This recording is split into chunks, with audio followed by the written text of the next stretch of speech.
साथियों, क्या आपने कभी सोचा है, जिस महादेव को कोई भोलेनाथ कहता है, कोई महाकाल, वही भगवान कभी संसार से दूर कैलाश पर ध्यान लगाते हैं तो कभी सृष्टि को बचाने के लिए विष अपने कंठ में धारण कर लेते हैं। लेकिन आखिर शिव पुराण हमें महादेव के बारे में क्या बताता है? तो आइए आज जानते हैं शिव पुराण का सार, बिल्कुल कहानी के रूप में। शिव पुराण भगवान शिव की महिमा, उनके स्वरूप, उनकी कथाओं और भक्ति के महत्व को बताने वाला प्रमुख पुराण है। इसमें शिवजी से जुड़ी अनेक कथाएं हैं। माता पार्वती, गणेश जी, कार्तिकेय, नंदी और शिव भक्तों की कथाएं भी मिलती हैं। लेकिन इन सारी कथाओं के पीछे एक गहरा संदेश छिपा है कि अहंकार छोड़ो, भक्ति रखो और सत्य के मार्ग पर चलो। सबसे पहली कथा आती है सती और शिव की कथा। कहानी आती है माता सती की। सती भगवान शिव को अपने पति के रूप में चाहती थी और दोनों का विवाह हुआ। लेकिन सती के पिता दक्ष प्रजापति शिवजी को पसंद नहीं करते थे। एक बार दक्ष ने बहुत बड़ा यज्ञ किया, लेकिन शिवजी को आमंत्रित नहीं किया। सती बिना बुलाए अपने पिता के घर पहुंची। वहां उन्होंने जब अपने पति शिव का अपमान सुना तो उन्हें बहुत दुख हुआ। यही घटना आगे चलकर सती के देह त्याग का कारण बनी। शिवजी अत्यंत दुखी हुई।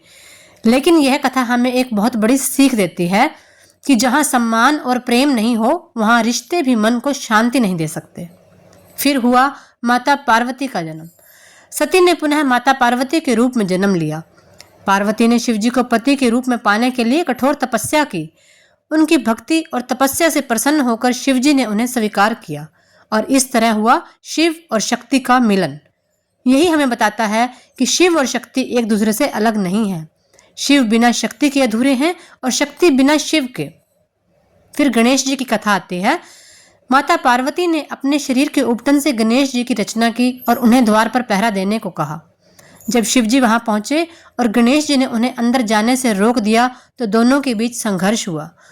बाद में शिव जी ने गणेश जी को हाथी का सिर देकर उन्हें पुनः जीवन दिया और उन्हें प्रथम पूज्य होने का आशीर्वाद मिला। इसलिए आज भी किसी भी शुभ कार्य की शुरुआत में सबसे पहले गणेश जी का स्मरण किया जाता है। शिव पुराण से जुड़ी सबसे प्रसिद्ध कथाओं में से एक कथा है समुद्र मंथन की कथा। जब समुद्र मंथन हुआ तो सबसे पहले भयंकर विष निकला। उस विष से पूरी सृष्टि संकट में पड़ गई। तब देवताओं ने भगवान शिव से प्रार्थना की। महादेव ने संसार को बचाने के लिए उस विष को अपने कंठ में धारण कर लिया।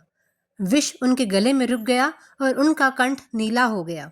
तभी से उन्हें नीलकंठ कहा गया। और यहाँ शिवजी हमें सबसे बड़ी सीख देते हैं कि सच्चा बड़ा वही है जो दूसरों की रक्षा के लिए अपने हिस्से का दुख भी सह ले। तो शिव पुराण का असली संदेश क्या है? अगर शिव पुराण की इतनी सारी कथाओं को एक तरफ रखकर उसका सार सिर्फ कुछ बातों में समझें तो संदेश है, अहंकार मत करो, सच्ची भक्ति रखो, कर्म करते रहो, दूसरों के दुखों को समझो और सबसे जरूरी, मुश्किल समय में भगवान पर विश्वास मत छोड़ो।